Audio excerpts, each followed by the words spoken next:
Good morning. Good morning, one and all. I welcome you all for the another edition of online anesthesia postgraduate teaching program on Zoom platform, sponsored by Acrola and hosted by A1 Logics. Today we have two important topics.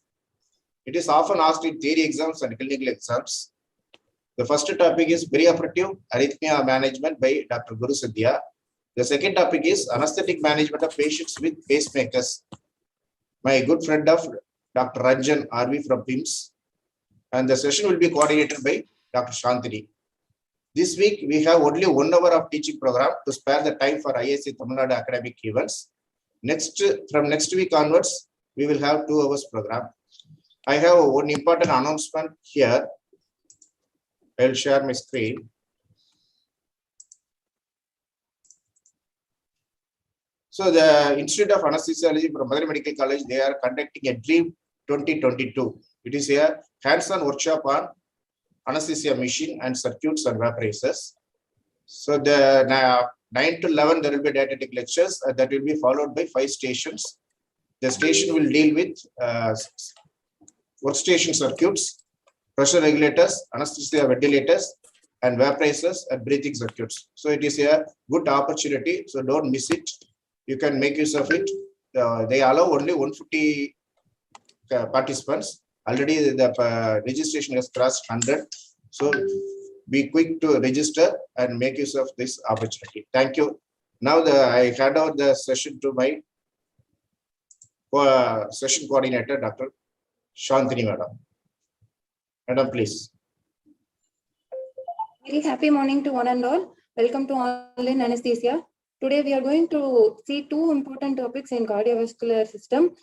First one, I invite Dr. Guru to speak on perioperative management of arrhythmias. Over to you, Dr. Guru. Sir, am I audible? Yes. Good morning, one and all. I am Dr. Guru and I will be discussing on perioperative arrhythmias. So, what is an arrhythmia? An arrhythmia is any abnormality in the conduction or rhythm or rate of the cardiac conduction. It can either be symptomatic or asymptomatic, and it is the most common abnormality in the perioperative period. Dated in IJA 2007, they have documented an incidence of about 89% with continuous monitoring, and the incidence is so high in the perioperative period. The mechanisms involved in arrhythmias are very many. These are the 5 which are included in it. One is re-entry, for which the examples are supraventricular tachycardia and ventricular tachycardia. Any injury to cardiac tissues or automaticity, ectopic foci, and mutation in the ion channels can all be a cause for arrhythmia in the perioperative period.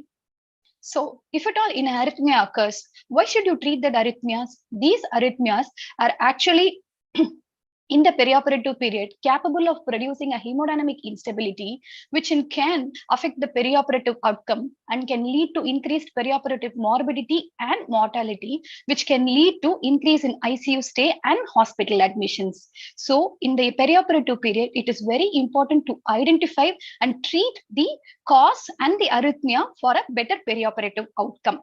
So the causes in the perioperative period includes patient factors, which may include the patient may be a pre-existing cardiac patient, or the patient may be of old age, which may predispose him to multiple atrial arrhythmias, or it can be procedure related like intubation, extubation, central venous catheter, or a laparoscopic surgery, and so on. Any pre-existing pathology in the patient, may it be cardiac or fever or sepsis or hypothyroidism or hyperthyroidism, can predispose a patient to have a perioperative arrhythmia. The agents which we use in the perioperative period, like dexmed and phenylephrine causing bradycardia, glycopyrrolate atropine causing tachycardia, and volatile agents causing junctional rhythm, and halothane potentiating the arrhythmogenicity when used along with adrenaline, are all examples of pharmacological agents triggering perioperative arrhythmia. In the perioperative arrhythmias, it is broadly classified into bradyarrhythmias and tachyarrhythmias. Bradyarrhythmia side, there is sinus bradycardia and AV block, and junctional rhythm and bundle branch block.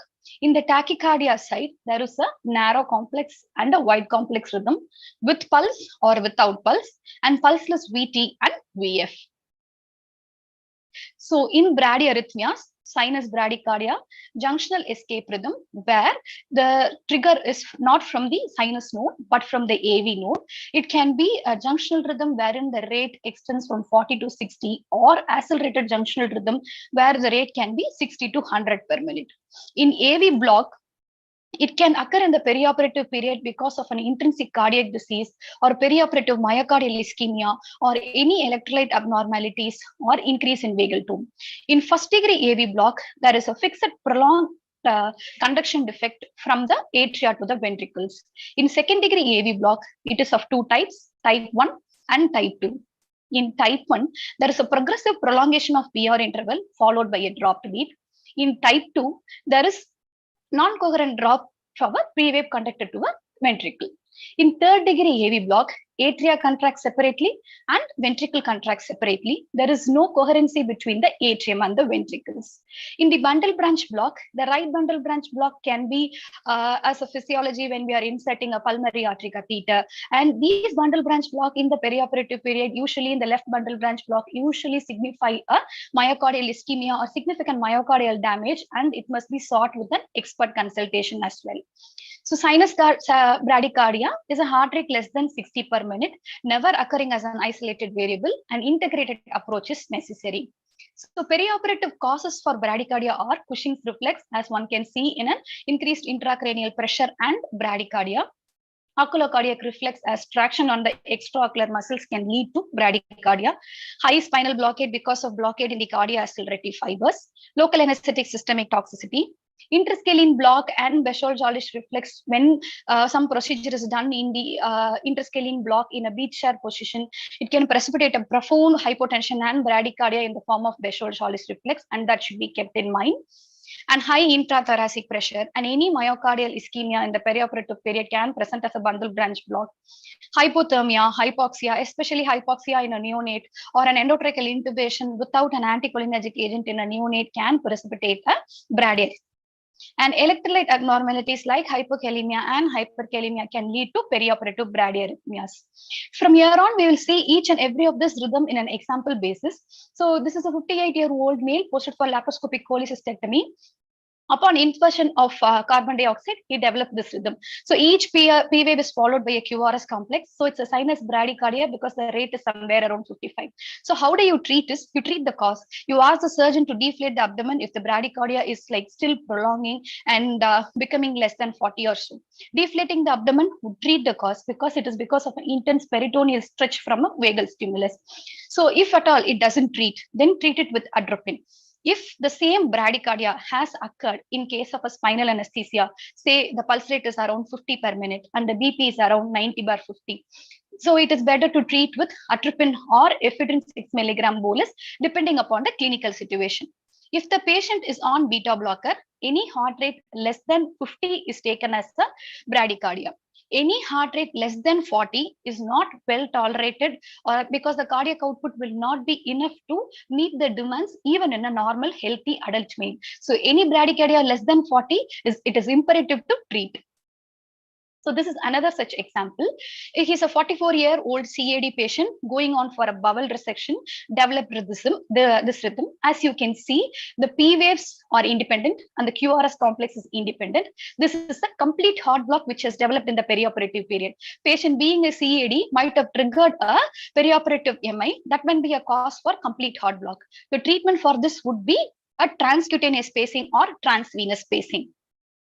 Second example is another patient with multiple comorbidities with an obstructive uropathy. As you can see here, one P wave is conducted, the other P wave is not. One P wave is conducted, the other P wave is not. But the PR interval is normal. So this is a second degree type 2 AV block. Provided he is hemodynamically stable, we have to actually put him on transvenous pacing and then treat. Since it's an obstructive uropathy, hyperkalemia can still be a cause, and hyperkalemia has to start for and to be treated in the perioperative period. So treat the cause and treat the arrhythmias and then improve the perioperative care. This is another case scenario. He's a 78-year-old male. Upon reversing from a normal uneventful general anesthesia, developed this rhythm. So here there is no P wave, but it but the QRS complex is normal. So this is the junctional rhythm with the bradycardia type, not an accelerated rhythm, but is just a junctional rhythm. So treatment would be normally this rhythm developing in case of any volatile agents being given, usually revert to normal. But following neostigmine, it is better to administer atropine in the perioperative period to improve the rhythm to a sinus rhythm. So any bradycardia or bradyarrhythmia in the perioperative period, you see and recognize that there is a bradyarrhythmia. You check for the pulse. If there is no pulse, then it is a PEA and start CPR immediately. If there is pulse, then give atropine. So treatment in the perioperative period for bradyarrhythmias include glycopyrrolate, ephedrine 6 mg IV bolus when it is a spinal anesthesia induced one. Atropine 0.5 mg is an ACLS guided dosage, but 0.6 is what is available with us, and you can use it very well. And if the bradycardia is not responding to atropine, you can still use isoprenaline 0.02 to 0.04 milligrams bolus and 5 mics per minute infusion. Adrenaline and dopamine are the one which are advised in the ACLS guidelines for perioperative bradycardia. Adrenaline at a dose of 2 to 10 mics per minute and dopamine at a dose of 5 to 20 micrograms per kg per minute, titrated to the patient's response. So transcutaneous pacing is useful when there is a type 2 second degree AV block and a complete AV block for improving the cardiac output and the hypotension which would concomitantly occur. So transcutaneous pacing involves attaching the pacing patch from the defibrillator. It can be either an anterior approach or an anteroposterior approach. Both have shown efficacy, and you have to set the defibrillator to a pacer mode. You have to increase the pacer output from 60 milliamperes until capture. Say if the patient is capturing at 70 milliamperes, the patient is taking up the pacer spikes only at 70 milliamperes. Then you set the pacer output at 80 milliamperes and then set the pacing rate on the rhythm. You have to confirm capture by tracing the pacer spikes in the ECG and then the improved perioperative outcome. So coming on to perioperative tachycardia. In perioperative tachycardia, you've got a narrow complex and a wide complex rhythm. See, this narrow complex rhythm can be regular or irregular. In regular, see for the presence of P wave. If the P wave is present, then it is sinus tachycardia. If the P wave is absent, then it is an SVT or AV nodal reentrant tachycardia or AV reentrant tachycardia. If the narrow complex rhythm is irregular, then again check for the presence of P waves. If the P wave is present, then it's an atrial flutter. You will see the flutter waves in the ECG, and also when the morphology of the P waves are more than 3 or like the P wave keeps varying in morphology, then it's a multifocal atrial tachycardia. If the P wave is absent in an irregular rhythm, it means an AF.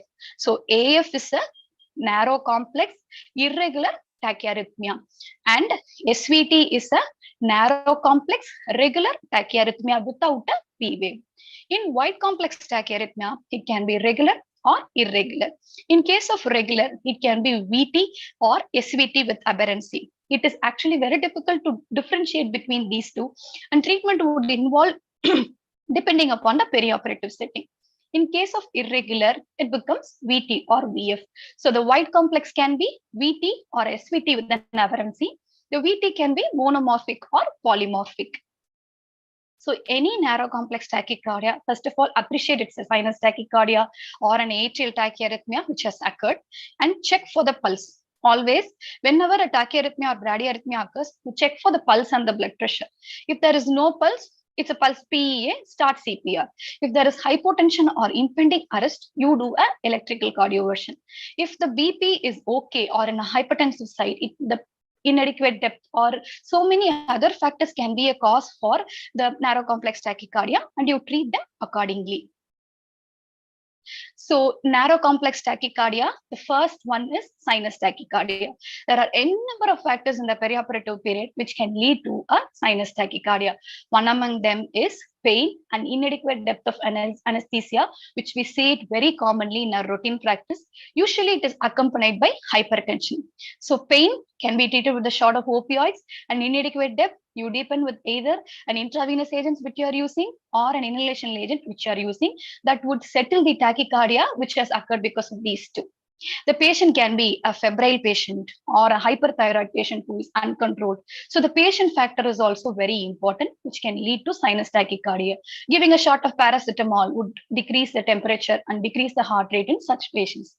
It can be procedure related, as in a laparoscopic surgery, increasing the sympathetic surge, intubation, which can increase the heart rate and the BP. So deepening the plane is the key for intubation, and extubation stress response can be prevented by giving Xylocard, and there are so many manuals which are available to prevent the extubation response.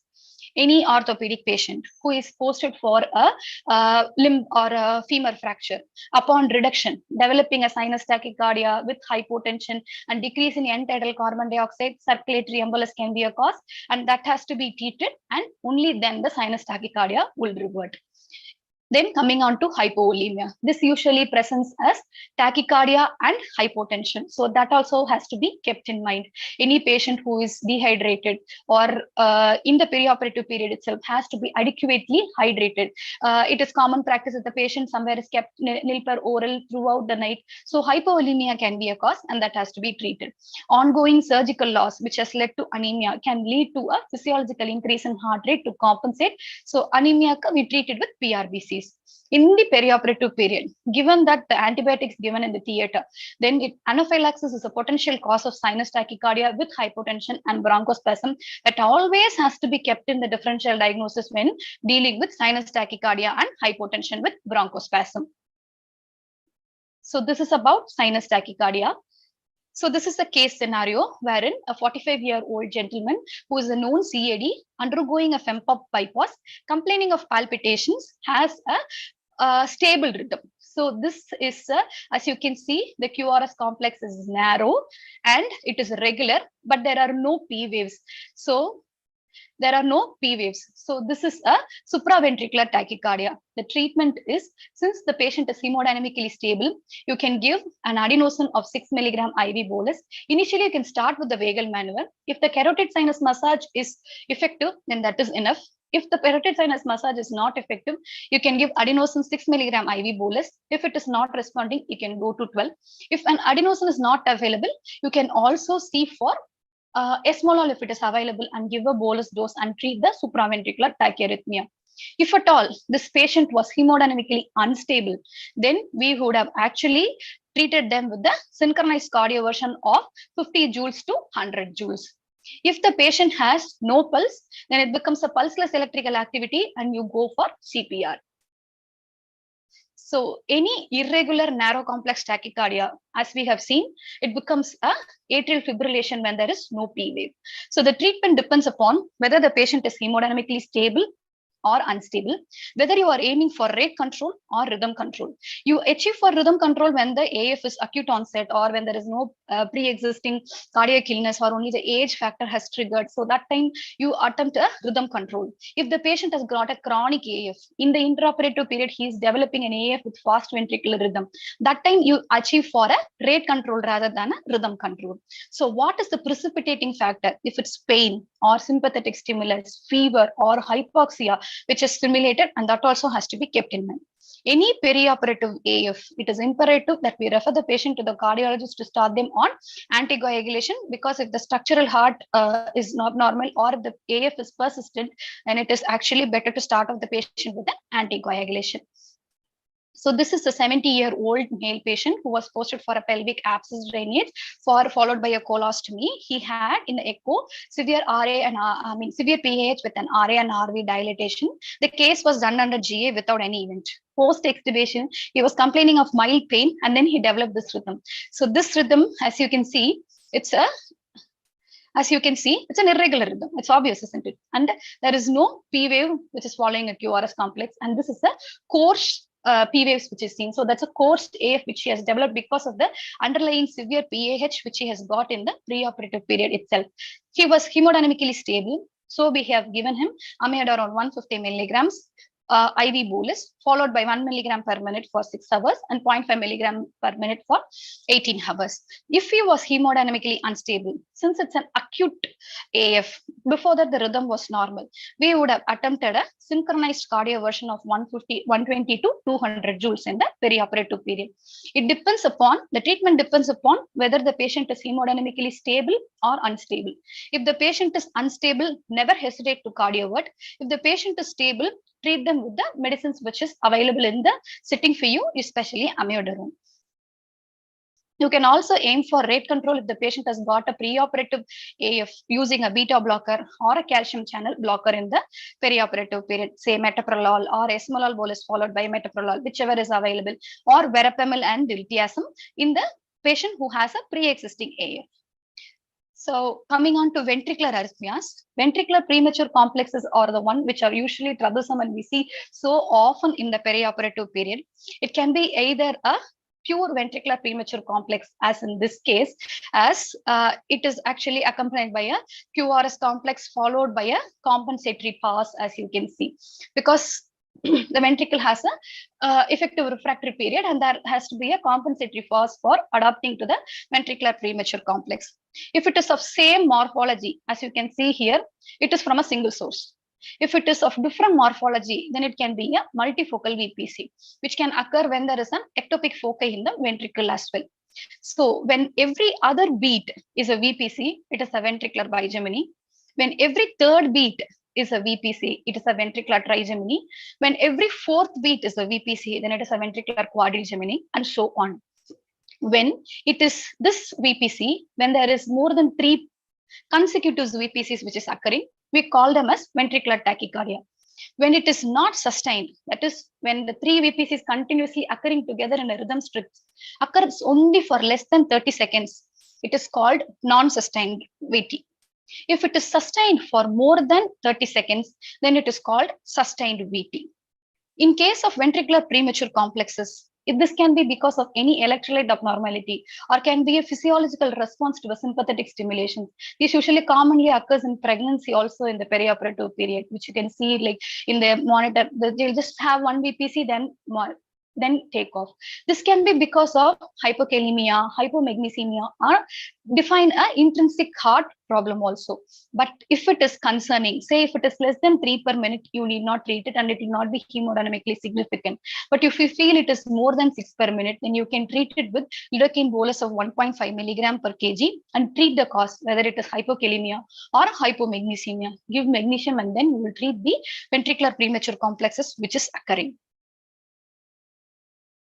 Coming on to wide complex tachycardia. Wide complex tachycardia, in case of a ventricular fibrillation, has never an organized contraction, so it will always be pulseless. So it can be treated only with defibrillation. We always have to look for 5H and 4Ts if ventricular fibrillation occurs with the effective CPR. In case of ventricular tachycardia, it can be wide complex tachycardia. It can be either ventricular tachycardia or supraventricular tachycardia with an aberrancy.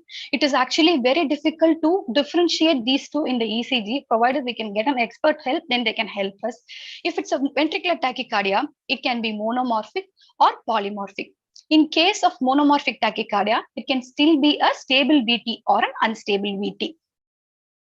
So in case you're going to do a defibrillation for a ventricular fibrillation or an electrical cardioversion for AF with hypotension, you always, if the patient is under spinal anesthesia or if the patient is awake, you always ensure adequate sedation and analgesia and then only perform a cardioversion. You cannot perform a cardioversion on an awake patient because that will scare them more than the arrhythmias. You have to press the synchronize button whenever it is necessary for AF, SVT or SVT with hypotension, AF with hypotension. You always have to press the synchronize button. In case of defibrillation, you should ensure that you're switching off the synchronize button and then only giving the shock. This is another such example. a 23-year-old female posted for laparoscopic umbilical hernia repair. On giving ondansetron 4 milligrams, she developed this rhythm and he's a hemodynamically stable one. So this is classically a R-on-T phenomenon, which you can see here. This occurs because the patient might have got a QTC prolongation in the perioperative period, and you might have given a drug which prolongs the QTC interval. So in the ECG, you always have to look for if the patient has got a cardiac disease, or if the patient has intrinsically got a QTC prolongation, any autonomic neuropathy. Always look for the QTC interval and avoid the drugs which can precipitate a QT R-on-T phenomenon in the perioperative period. One such is what we are commonly and routinely using is ondansetron. We may not know what has caused, but ondansetron might have caused the R-on-T phenomenon. So the treatment is simple: give magnesium, and it is unstable, shock them. That's all. So magnesium 2 gram IV bolus is what is the treatment of torsitis pointus or polymorphic ventricular tachycardia. And then if it is unstable, you go for CPR. I mean, without pulse, go for CPR. So this we have received from Dr. Praveen from Royal Care to discuss this case. So this is, as you can see in the monitor, I don't know if I'm clear, just wait a second. So this is a regular complex, wide complex tachycardia. As you can see, there is no P wave. So it's a wide complex regular tachycardia. So it's a ventricular tachycardia, and it is also monomorphic. And the monitor says it is actually, the patient is actually stable. Now we have to look for if the patient has got any signs of hypotension or shock. This may be from a previous reading as well. So we have to see if the patient has got signs of shock or hypotension or altered mental status. If it is not, it is purely stable VT, then you can treat with the procainamide 20 to 50 milligrams per minute, up to maximum dose of 17 milligram per kg. And I have never personally seen procainamide also. So you can treat it with amiodarone 150 milligrams IV bolus, followed by 1 milligram per kg, 1 milligram per minute infusion for 6 hours, followed by 0.5 milligram per kg infusion for 18 hours. You can also use sotalol, but personally, I have used only amiodarone for such cases. If it is becoming unstable, then you can think of shocking them, and then you actually have to look for the precipitating cause in VT. Say if the patient has got any pre-existing comorbid illness, or what has precipitated this VT, whether it's hyperkalemia or any other electrolyte abnormalities which has precipitated. You have to see the cause, treat the cause. In the interim, treat this arrhythmia also. And any perioperative arrhythmias, you ensure adequate oxygenation. You assess the airway, whether the patient is able to maintain the airway, because if they are becoming unstable, they may become drowsy, irritable, or altered mental status that can lead to airway compromise as well. You see for the ventilatory parameters if the patient is under general anesthesia. See if there is any hypercarbia which is precipitating any sympathetic surge and then triggering the arrhythmias. So we always look for the ventilatory parameters also. Circulatory reassessment is of utmost importance in any perioperative arrhythmias, because if you see, initially the patient may be with an SVT unstable, and later on the patient may progress from SVT with hypotension. Later on the patient may have SVT with no pulse. So reassessing at a frequent period of interval, say 3 minutes, is of utmost importance in a perioperative arrhythmia. You always ensure there is pulse. Then only you can treat the patient, because the treatment entirely differs from stable, unstable, and without pulse. So circulatory reassessment is of utmost importance. You have to recognize the crisis first to treat the crisis. Assess the clinical situation and the potential cause. Without treating this cause, it is of no use to treat the arrhythmia alone. That has to be kept in mind. Ensure adequate oxygenation, because oxygen is life. You treat the cause and treat the arrhythmia, that will lead to improved perioperative care. What I have learned over the years is, what the brain does not know, the eye does not see. This case is once in a lifetime case, which I will never forget in my life, which I have encountered in a postgraduate period. This case is a 75-year-old male who is a known COPD. And he has, actually, I was quite smart enough to take this patient open cholecystectomy under epidural anesthesia. During that, he developed the procedure was uneventful. It was taken by a team and was handed over to me in the IRCU. And I gave an epidural bolus, and the patient had hypotension. Intraoperatively, they had managed the hypotension with a noradrenaline infusion.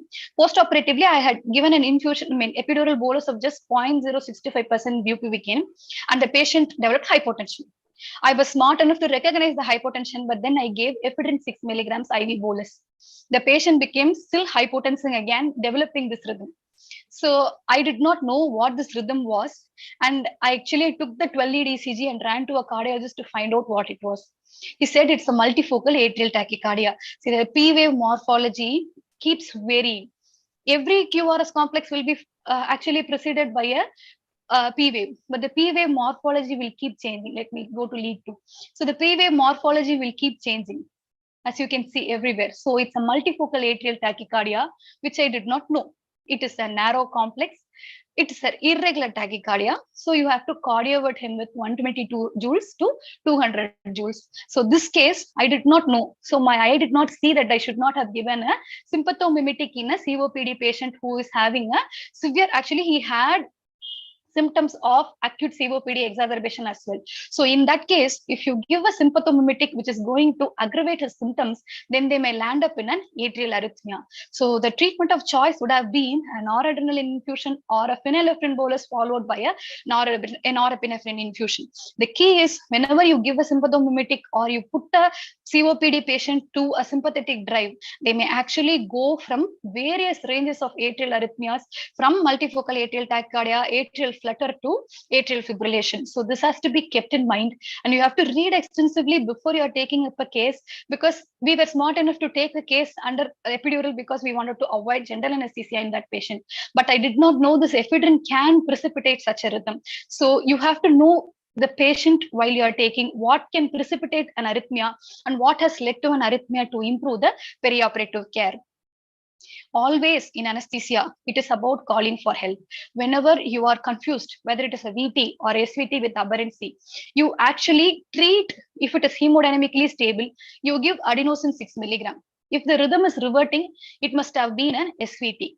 If the rhythm is still not reverting, then it must have been a VT. Then you actually treat with amiodarone. If the pulse is stable. If they are unstable, you are going to cardiovert, and that there it is going to end the problem. But then, even then, if it is not reverting, you can actually call a cardiologist or a fellow anesthesiologist to call for help in the perioperative period. Thank you. Thank you, Dr. Guru Santhiya. It was indeed a very excellent presentation, very basic for every PGs to be to get understood. And we have a couple of doubts. One doubt is, I see junctional and atrial ectopic more commonly in spinal anesthesia in a previously normal person. Is there any specific cause for it? No, usually atrial ectopics are not that symptomatic as well. They can be physiological or concerning, then we can treat. If not, we can let it alone, then it will resolve on its own. Junctional rhythm, we can always treat with atropine if it's hemodynamically concerned. Okay, thank you. The next doubt is, before cardioversion for AF, should we rule out any thrombus in echo? Yeah, if the patient has got acute AF, say less than 48 hours, and if the patient was known to have an AF before, only developing in the perioperative period, then we can cardiovert. If the AF is more than 48 hours duration, or if the patient is known case of AF, then we can only aim for rate control or not rhythm control. You need not, like, we aim for rhythm control only when we cardiovert, we are aiming for rhythm control. We need not aim for rhythm control in a chronic AF or a persistent AF which has developed into a AF with fast ventricular rhythm. What we aim for in the perioperative period is only rate control, which can be achieved by a beta blocker or a calcium channel blocker. You need not, we have to look for, even if the cardiologist is going to attempt for a cardioversion, they will put the patient 3 weeks on anticoagulation and then only cardiovert for a rate control, never in the perioperative setting. You have to determine whether you are aiming for rate control or rhythm control. If it is acute, yes, we can attempt for rhythm control, provided the heart is structurally normal, or before we would have seen if the patient is previously a cardiac patient and echo. But if the echo doesn't have an LA thrombus and if the AF is less than 48 hours, then you can cardiovert. If it is more than 48 hours, it is dangerous. We need not do it. We can aim only for rate control with beta blockers, calcium channel blockers, digoxin, if the patient has got an MS or so. Okay, thank you very much, and that's a very important point. Thank you. Now we can move on to the next topic, and I invite Dr. Ranjan sir to speak upon how to manage patients on pacemakers. Dr. Ranjan sir is a professor and HOD of PIMS Pondicherry. He's a former ISA president, Puducherry. He has conducted various TE workshops and airway workshops in South Zone and ISA conferences, and his areas of interest are cardiothoracic anesthesia and regional anesthesia. He has published over many original papers, 15 original papers, and also case reports. Over to you, sir. Good morning, ma'am. Am I audible? Is my slides visible? Yes, sir. You're audible, sir. Thank you. Thank you so much for the introduction, madam. First and foremost, I should congratulate and thank Edward, sir, for starting this academic activity. I really appreciate your effort and patience in teaching postgraduate students as well as consultants, and kudos to your team, sir. So today, I'll be discussing about anesthesia for patients with pacemaker. Okay. Yeah. Let's start with the case scenario.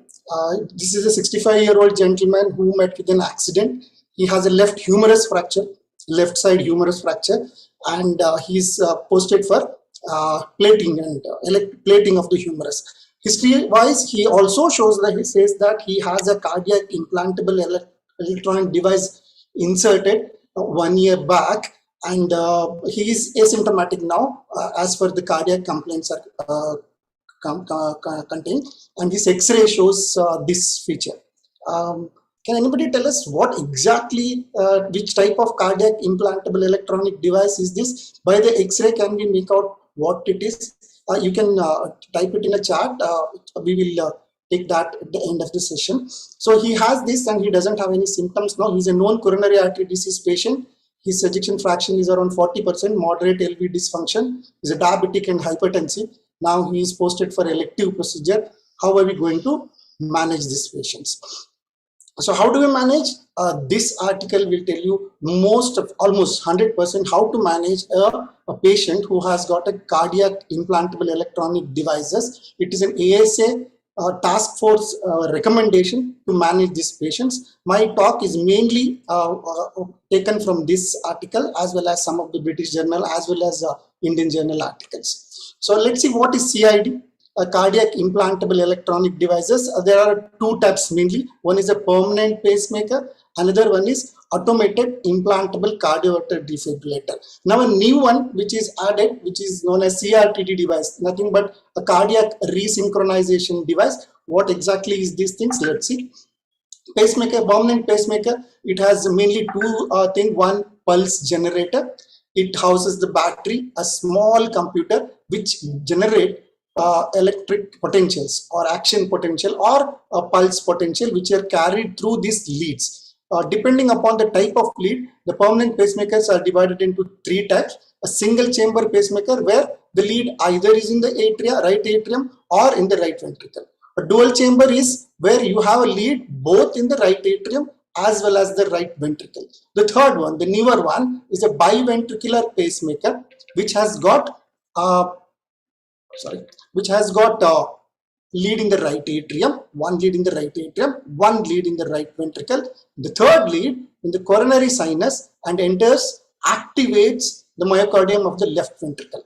So this is basically known as CRTD devices, chronic synchronization devices, right? So that is pacemaker. What is the AICD? AICD is 2.0 of permanent pacemaker. The extra added feature, apart from the permanent pacemaking, it has an extra added feature to treat ventricular tachyarrhythmia by overdrive pacing or to treat defibrillation by giving a shock. So, so this is helpful in those patients who suffer from sudden cardiac death or repeated cardiac defibrillations. Cardiac ventricular fibrillation. The third one is cardiac resynchronization therapy devices. Okay, this is a modified one, 3.0 of the permanent pacemaker. It's a permanent pacemaker facility, plus it activates LV and RV together. There is a synchrony between the RV and LV. A normal patient can tolerate by atrial and ventricular leads. RVs activates and LV activates little later compared to RV in a normal permanent pacemaker. This can be tolerated well by good LV patients, but if the patient has in a failure patient, a NYHA class 3 or 4, his ejection fraction is less than 35%, they will not tolerate this type of dyssynchrony. This is called as pacemaker syndrome. So whoever is having a pacemaker syndrome, probably they need the third lead, that is coronary sinus activating the LV, which is known as CRTD devices, right? So this is how the CRTD device, where through the coronary sinus, the third lead activates the left ventricular myocardium, and then RV and LV beats in synchrony, prevents any failure symptoms or pacemaker symptoms. Indication simple, permanent pacemaker is basically problem with any conduction system. If the patient has, apart from this, he has a life-threatening tachyarrhythmias or repeated ventricular fibrillation, then AICD is the treatment of choice. And if the patient has a heart failure, ejection fraction is less than 35%, NYHA class 3 and 4, severe LV dysfunction, then CRT is the treatment of choice. Permanent pacemaker indication, there are plenty. If you go into the journals, there are boxes of indications, but in general, it is classified as class 1 and class 2 indications, where class 1 is symptomatic sinus node dysfunction, symptom in the form of syncope along with bradycardia, or third degree complete heart block, or type 2 second degree AV block, regardless of the symptoms, and permanent atrial fibrillation with symptomatic bradycardia is a class 1. Definitely it will benefit. Class 2, symptomatic chronotropic incompetence, symptomatic type 1 as well as type 2 second degree heart blocks, and syncope of unknown etiology, and by investigation it has found out that there is a sinus node dysfunction. They are the candidates for permanent pacemaker. Nomenclature, probably everybody knows about this nomenclature, a bit confusing one, but it is important whenever we are managing a permanent pacemaker patient coming for surgery. It is it was given by North American Society as well as the British Pacemaker and Electrocardiographic Societies. This is called as NBG grading. It has 5 letters. Okay, each is position 1, 2, 3, 4, and 5. What is important is these 3 positions: first, second, and third. Fourth is also important. Fifth is only for CRTD device. First position is pacing. Which chamber is spaced? The pulse generator sends the electric potential to which chamber is the first position. It can be atrium alone, ventricle alone, or both atrium and ventricle, which is called as dual. Sensing. Sensing is basically to find out if the patient has his own intrinsic atrial activity or ventricular activity. So if it senses the atrium, it is A. If it senses ventricle alone, it is V. If it senses both atrium and ventricle, it will be dual. You can switch off the sensing also, none. It will be a 0. Response, when you sense the chamber, what is the response? Either it can inhibit the pulse maker to send a pacing potential to this, that is the I, or trigger. You can trigger the pulse maker to send a pacing potential to either atrium or ventricle. So it can be inhibition, trigger, dual, or none. Now the triggered is of historical importance. We don't use it regularly for most of the pacemakers. Trigger is good if the patient is on in a ventilator. If the patient is on ventilator, there is a trigger to trigger the breathing, right? So it will prevent the rate of or breathing exercise can be prevented if you have a trigger T there. But heart, it's all or none phenomena. If there is a activity, it will be 100%. If there is no activity, nothing, 0%. There is no 10% heartbeat, 30% heartbeat, or 50% heartbeat. So triggered is almost historical importance. We are not using it. Very rarely VAT is used, that is ventricle is spaced after sensing the atrium, which is triggered. Let's take an example of AFib, atrial fibrillation. Patient has atrial activity of 150, whereas ventricle activity is only 30 or 40. In spite of medical treatment, you are not able to manage this ventricular bradycardia. Then atrium is sensed, trigger the ventricle to get a heart rate of around 70 to 80. This is the only indications for T, otherwise we don't use it. Right? The fourth and the fifth, I'll come back to you later. So with a lot of permutation combination is possible in this, right? AAI or AA0 VVI, DDD, so many combinations is possible. So in grossly we can divide the disease into sinus node dysfunction or a AV block, and so many diseases can be under these headings. So all this heading, you have different modes, and you can see that all the disease, one common thing is DDD. So DDD is like an amiodarone. When not everything fails, right? Amiodarone, medical management of arrhythmia, amiodarone comes into picture. You can say that amiodarone is the mother of all arrhythmic drugs. Similarly, DDD is the mother of all pacemaker modes. Then why don't we use DDD? So DDD problem is it consumes a lot of energy. Unnecessarily, it will stimulate atrium and ventricle when it is not required. For example, if it is an SA node disease, what you need to do is just to activate the atrium. You need not activate the ventricle, right? So if you put the DDD, unnecessarily it might activate the DDD. So that is why we don't use DDD as a first line of management. Try with other management, then we go back to DDD. Apart from just setting the mode, that is not enough. You need to do all other setting also. Like in a ventilator, you just don't put SIMV and come back, right? You will set inspiration time, expiration time, that is IE ratio. You will set how much pressure support to be given, how much tidal volume to be given. So many things you will set apart from putting the patient on modes. Similarly, when you put the patient on pacemaker, you are apart from putting the patient on modes, you are also supposed to set the rate, minimum rate, maximum rate, duration, that is QRS duration, PVF duration, PR interval, RP interval. So many durations will be there in the pacemaker which needs to be put.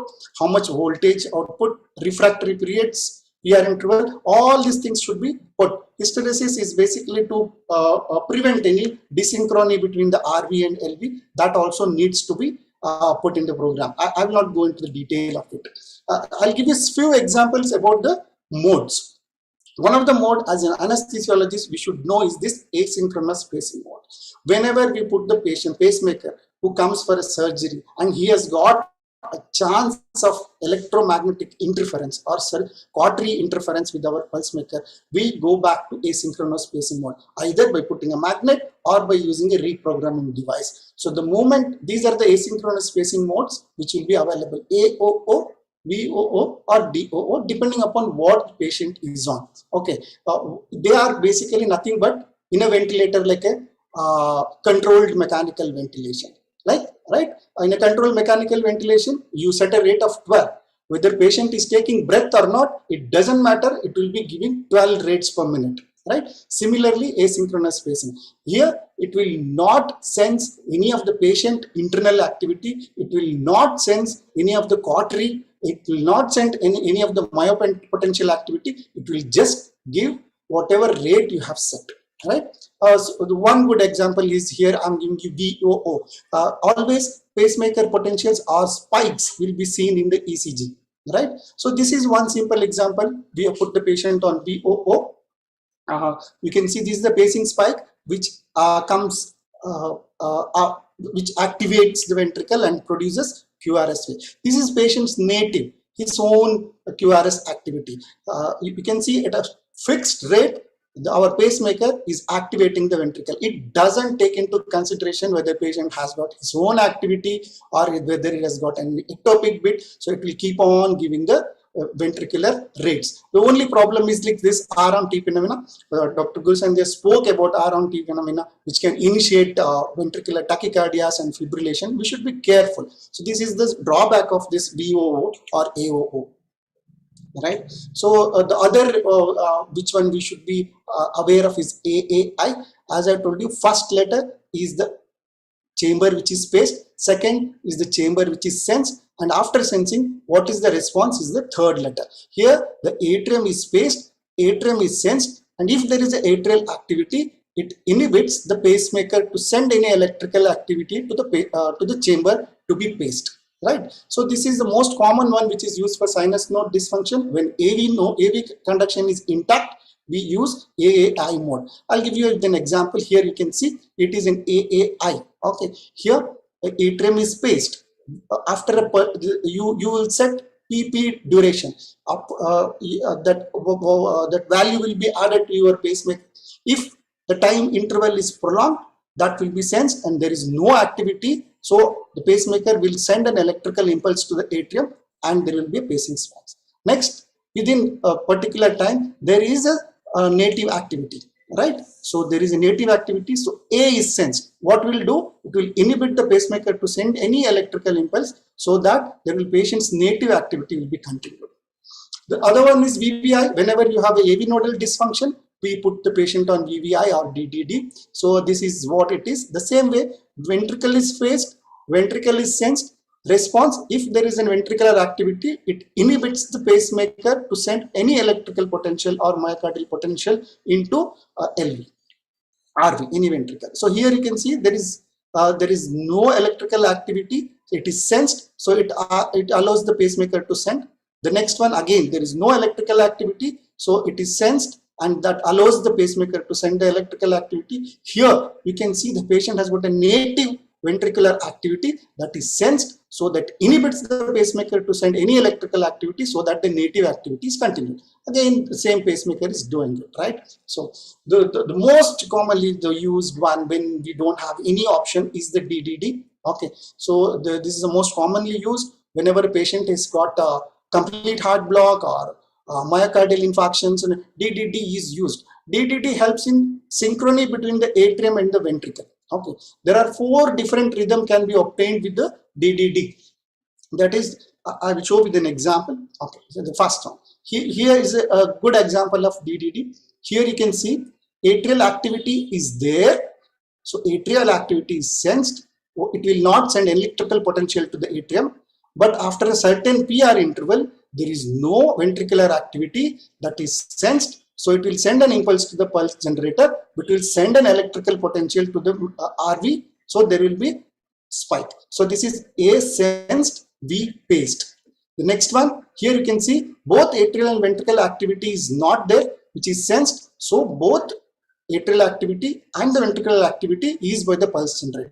So A is paced, V is paced. The third one, here there was no atrial activity, so A is paced, but it senses the ventricle. There is a native ventricular activity, so it inhibits the pacemaker. So this is A paced, V sensed. The last one, both atrium and ventricle are native activities there. Both are sensed, A sensed, V sensed. So no electrical activity from the pulse generator. Native activity of the atrium and ventricular is continued. So these are the 4 things which can be obtained from DDD. Fourth letter is the rate modulation. So rate modulation, how I explain? It is like your smart watch. Nowadays, everybody is using the smartwatch, right? You use a smartwatch, it will tell you what is your exercise strength, whether you are running or whether you are taking rest. When you run, how much is your heart rate, how much is the energy consumption. All these smart watches will detect. The same thing is adopted in your pacemaker generator, where it finds out. Permanent pacemaker, the first 3 modes are like a robo. Whatever you are sensed, whatever you are given, the feeder, that will only go into it. It doesn't have any sensory, any emotion. This 4th rate modulation, when you add, it finds out what the patient is doing, whether there is an activity. With the activity, you need to have an increase in heart rate. So that is added to the 4th letter, the rate modulation. It is good when the patient is not coming for surgery, but when the surgery, this letter needs to be switched off. Unnecessarily, it can sense the cautery activity, it can sense the myopotential activity, it can sense the shivering and unnecessarily alter the pacemaker potentials. So 4th letter, irrespective of what the patient is, what procedure he is coming, should be switched off when he comes for surgery. 5th letter is a multi-site pacing. It is only for CRTD device where the patient has got both RV and LV, right? So that if it is there, that number is added to the 5th position, which very rarely concerns to us during the surgery. Now coming to the perioperative management, why are we so much worried about the pacemaker? This is 2016 data, Indian data, which says that around 37,000 cardiac device implantation took place during that year in 2016. Imagine, we are 6 years after this, probably the number would have gone 6 times. Around 2.5 to 3 lakhs patients will be receiving 37,000 around 3 lakh patients will be receiving CID devices, out of which 80% are permanent pacemaker, 15 are ICDs, and 5% are CRTDs. Now, all these patients will start coming to your OT with some other non-cardiac surgery. You should be ready, right? So pre-op evaluation, of course, you need to know about the pacemaker, but more than the pacemaker, you should know why this pacemaker is inserted to this patient. There must be some problem. Okay, it may be a post-MI, or it may be Hawkins, or it may be congenital heart disease, or so many things. So all these things to be assessed. His associated disease like hypertension, diabetes, severity, current functional status, medication. Basically, you should follow ACC/AHA guidelines for a cardiac patient coming for a non-cardiac surgery in pre-op evaluation apart from your pacemaker. In pacemaker, how do you do? Device evaluation, establishing whether the patient has got any device, defining the type of device, and determining whether this patient is dependent on this device. How do you establish whether the patient has a device? It's a very, very meticulous one. Whenever you insert a device, you will get a notebook, you will get a sticker, which always will be attached to patient case sheet or medical records, which will say that what type of device has been inserted. Even otherwise, with the chest X-ray, you can identify what type of device patient is having. ECG should be taken to find out whether the patient is dependent on pacemaker or not. Right? So, how do you know that with the chest X-ray what type of patient, what type of device patient is having? See here, we have 3 types of devices here. This is a single chamber, ventricular pacing, okay, single chamber, permanent pacemaker. Here, 2 chamber, permanent pacemaker, one in the atrium, one in the ventricle. Here, 3 chamber, one in the atrium, one in the right ventricle, another through the coronary sinus into the left ventricular. So, biventricular spacing, 2 chamber pacing, single chamber pacing. So X-ray is good. The third one, AICD. This is what AICD looks normally. Okay, this is how the AICD looks under the X-ray. You'll have 2 shock coils. One it will be in the superior vena cava, one will be in the right ventricle. So these shock coils will be visible in the chest X-ray. So this you can see. In this X-ray, you can see the shock coils, one in the superior vena cava, one in the right ventricle. So shock coils, whether it is a CRT device or a permanent pacemaker device, shock coils will be very easily seen in the X-ray. It is important to know what type of device. I'll tell you later. Defining the type of device, one through the X-ray, you know if the patient has a record, it will have an idea whether it's a PPM or a AICD or a CRTD device, or otherwise in chest X-ray. Even in the chest X-ray, good X-ray, digital X-ray will tell you the manufacturer company logo, as well as there will be a unique number like an Aadhaar card number. It will be there in that, which is unique to it, and you can, once the company logo is found out, you can call the company and give the number. They will give you the details of the patient. Detailed device interrogation can be done even patient from far away from the patient area. Third and the important one, to determine whether the patient is heart rate device dependent. So there are 3 things we should know.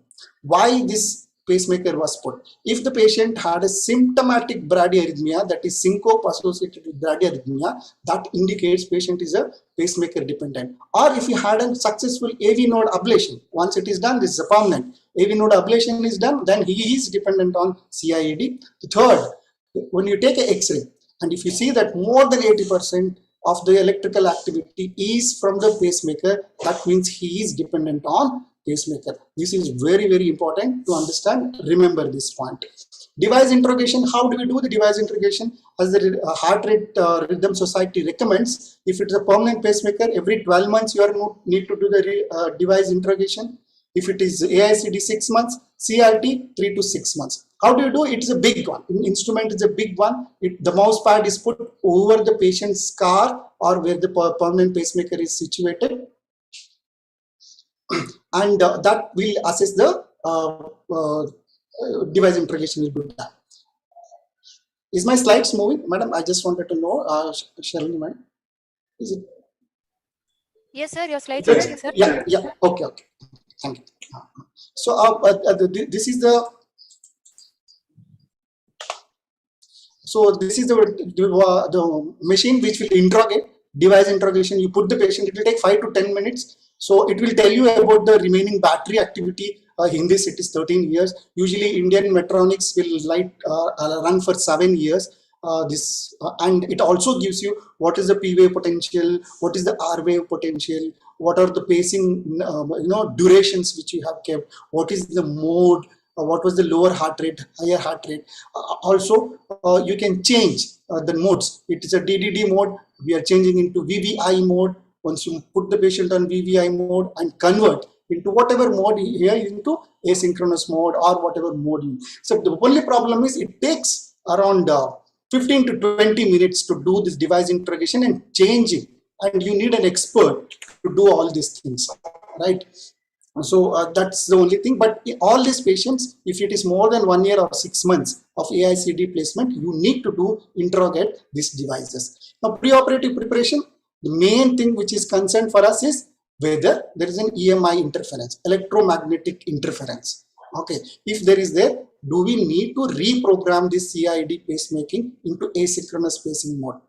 And if there is an AICD, or suspend all antitachyarrhythmia functions. When you're doing this, you should make sure that temporary pacing and defibrillator equipment should be always available. Don't depend entirely on the permanent pacemaker if you do asynchronous mode.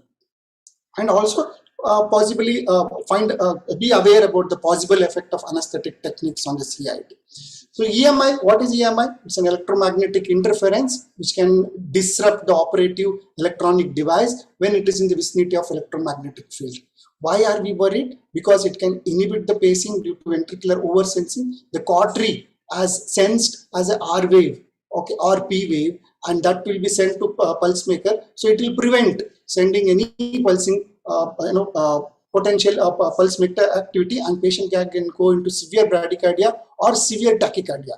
This signal can be noted as R wave, and that if it is heart rate is 180, 200. This electrical potential is sensed as R wave, and it can give shock or it prevents sending any electrical impulse. So the EMI is a dangerous thing to happen intraoperatively for all the pacemakers. So what are the factors which causes EMI? The most one is the electrocautery, monopolar more than the bipolar, above potential monitors, nerve stimulators. Okay, we will come to that. Fasciculations caused by scolins can cause an EMI. Shivering, large tidal volume. If your fourth letter, that rate modulation is on, then the large tidal volumes can cause a problem with the pacing. It acts as an EMI. External defibrillator, MRI, radiofrequency ablation, ESWL, ECT, all this can cause EMI. Okay, so how can we prevent? The simple is, if the EMI and CID interaction decreases as the distance increases. If it is more than 15 centimeter or if it is more than 6 inch, the chances of EMI is very less. Monopolar causes more likely. Okay, coagulation mode causes more EMI compared to the cutting. Okay.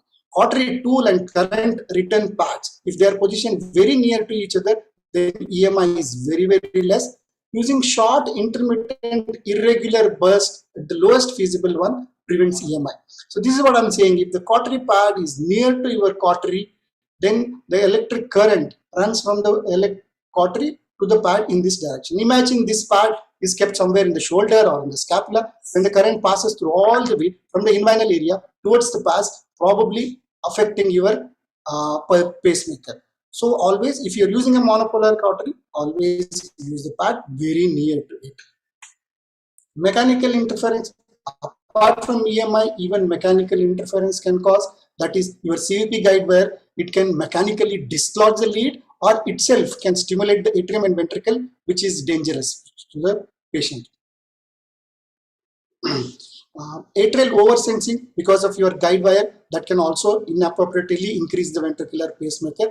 Even bone saws, whenever the orthopedics procedure, whether they are doing a THR, TKR or humerus plating, this bone saw can also cause a problem, mechanical interference. So reprogramming, I already, how do we prevent this? Is by doing two-way. One, with a programming device, reprogramming device, which I showed you, interrogating device, that itself converts the magnet, which is very simple one and easy, which converts any mode into asynchronous mode.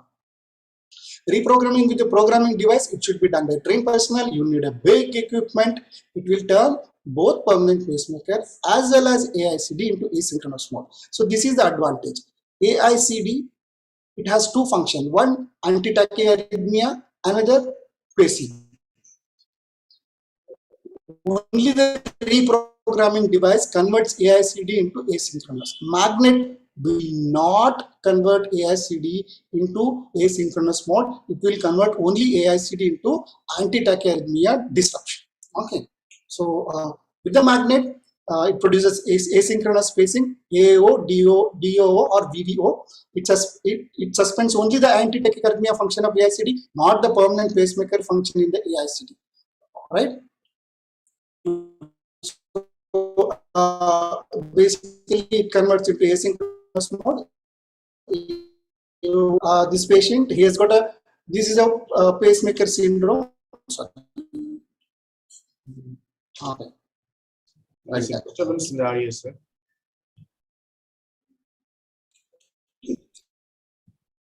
Ranjan, sir, there is a disturbance in the audio. Sir? There is a disturbance in the audio. So you can switch off your video. And Okay, sir. Okay. Yes, sir. Yes. 1 minute.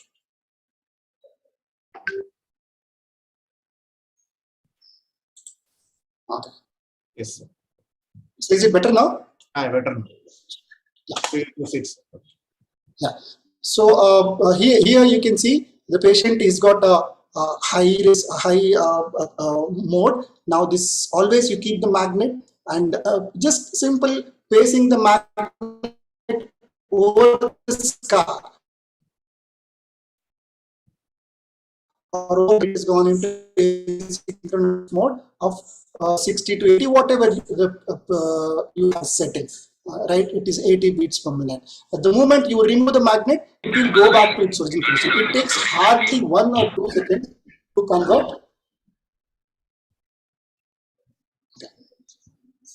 So when do you need to do reprogramming?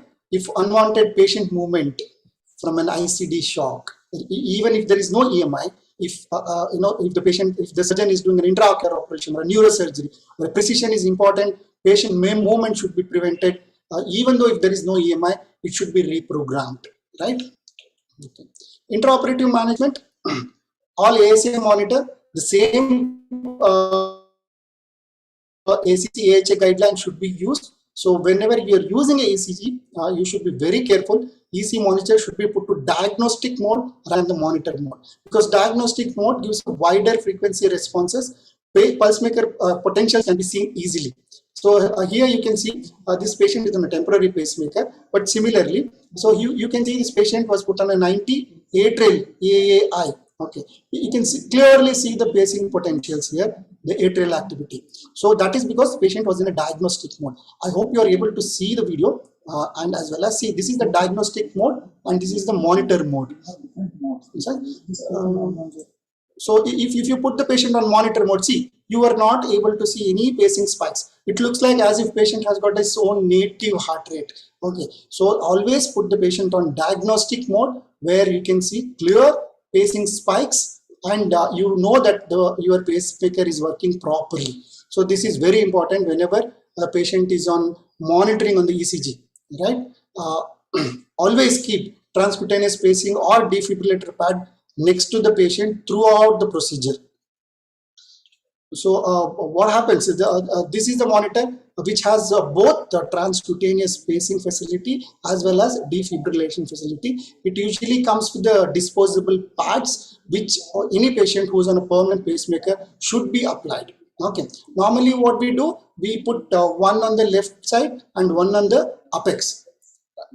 Right. So by this the electric current passes like this, it can inhibit your permanent pacemaker. So when the patient is on permanent pacemaker, always put anterior-posterior so that current passes anterior-posteriorly, preventing any disruption. So you have in this defibrillator, you have a mode, pacemaker mode as well as cardioverter mode or a defibrillator mode. You put it in a pacemaker mode, it will go into asynchronous mode, AAO or VEO, DOO, whatever it is, and it will give you the transcutaneous pacing. When your PPM is not working, it is disrupted or it has some problem, then you can go back to the transcutaneous. Also, if the patient is on AICD, you have converted into disrupted the anti-tachycardia, then you can do cardioversion as well as defibrillation depending upon the patient condition with these transcutaneous pads. So that is the important of it. Anesthetic agents, there is no particular effect of anesthetic agent on the CIED, but high doses of fentanyl or dexmedetomidine should be avoided since it can cause tachycardia. As Dr. Guru Santhiya was talking about long QT syndromes, so you should always be careful. Avoid these drugs, methadone, haloperidol, ondansetron, and high doses of inhalation agents. All these things can affect the long QT syndrome and cause problem to the patients. Whatever it is, you should consider that these patients are cardiac patients coming for non-cardiac surgery. So you should follow all the ACC/AH guidelines and avoid all these factors which can cause malignant arrhythmia. Even the patient is on pacemaker, hyperkalemia, hypokalemia, hypoxemia, factors which can cause MI or catecholamine stretch. All these things should be avoided. Right? Succinylcholine, succinylcholine causes fasciculation, which can cause EMI. So, but it is transient. Usually it will not affect the pacemaker. Lot of studies, case reports have been shown that it will not affect the pacemaker. So if it needs to be used, it can be used. Even for ECT, scoline can be used. The effect will be very minimal. Hemodynamic management, remember always, they are on pacemaker, they will not respond to hypovolemia. There won't be any tachycardic response to hypovolemia. Be very ready with this. So you have to be very careful with the fluid replacement. Avoid indirectly acting drugs. In the event of arrhythmia or bradycardia, immediately the magnet is applied, remove it and get the anti-tachyarrhythmia function ready. Failure of the rhythm to revert, then use the external defibrillator or cardioversion to get the revert. Emergency surgery, you don't have a time to evaluate. Patients who are undergoing supraumbilical surgeries are at very high risk. So you always be ready with the magnet, whatever it is, and transcutaneous spacing and defibrillator should be ready. Post-op management, the main function during the post-op is interrogating and restoring the CIED functions. Rate and rhythm should be monitored. Keep the transcutaneous spacing defibrillator till patient is shifted from the recovery room to the ward. Right? Specific conditions, MRI, most of the devices in India are not MRI safe. MRI is not advised for pacemaker. Nowadays, in the Western countries, the new devices, MRI safe devices have started coming. Till that comes to India, MRI is contraindicated in case of pacemakers. Lithotripsy and RF ablation radiation therapy, as long as the beam is away from the pacemaker, it can be safely be done. If the beam is very near to the, not in the lithotripsy, in RF radiation therapy, if the beam is near to the pacemaker, then probably you need to put the patient on asynchronous mode. ECT, again, lot of studies, case reports are there which says that ECT will not affect, even if it affects, it will be transient. So ECT plus choline can be safely be done. Peripheral nerve stimulators and pacemaker. There is one report in 2008, it's a meta-analysis. They did a lot of studies were analyzed, and it shows that PNS, which uses 2 milliamperes of current, will not affect. Even if it is a supraclavicular block, you are using a PNS to identify the brachial plexus, it will not hinder, it will not affect the permanent pacemaker. So PNS, peripheral nerve stimulator, can be safely used even if the patient is on pacemaker, need not put them on asynchronous mode. So this was the case scenario, right? We had a humerus fracture, patient had a AICD very next. So the distance is very less than 6 inch. Obviously, they're going to use a bone, drill, as well as they're going to use cautery. So there will be an EMI.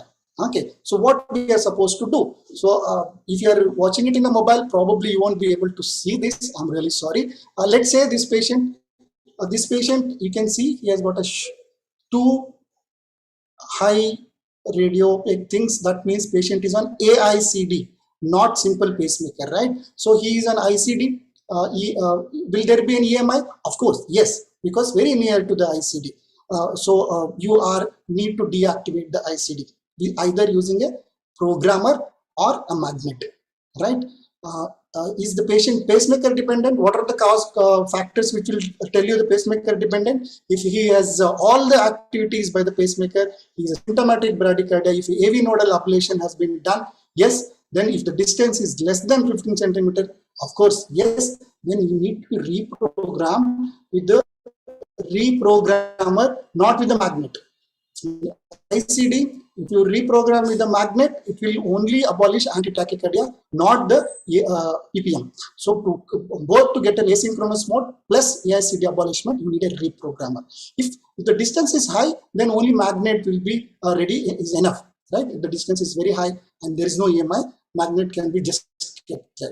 So to summarize, be ready to face more CIDs, have a multidisciplinary team, anesthesia cardiologist, educate the surgeon about the EMI and the effect of EMI on the CID. Always keep magnet as well as transcutaneous pacemaker ready. Always follow ACCH guidelines. Remember, these are the cardiac patients who are coming for non-cardiac surgery. Avoid factors which can trigger tachycardia and arrhythmia. Keep a close watch on EMI and ACU interactions. Thank you so much. Thank you, sir, for your wonderful presentation. Santhiya madam, there is no questions in the chat box, I think. Santhiya madam? Sir, no doubt, sir, in the chat box. Okay, today both topics were very tough topics, but it was very well and explained by the two speakers, that is Ranjan and Guru Santhiya. They have made this topic very easy to understand for the postgraduates. So with that, we come to the end of this program. I thank Ranjan sir and Guru Santhiya for their excellent presentation. The next week, the program will be 2 hours. Interesting ASCII based questions will be explained in the next meeting. So don't miss it. Thank you, one and all. So, thank you, sir. Thank you, sir. Shilpa, we can finish. With that, we can wind up this session. Thank you, one and all. Thank you.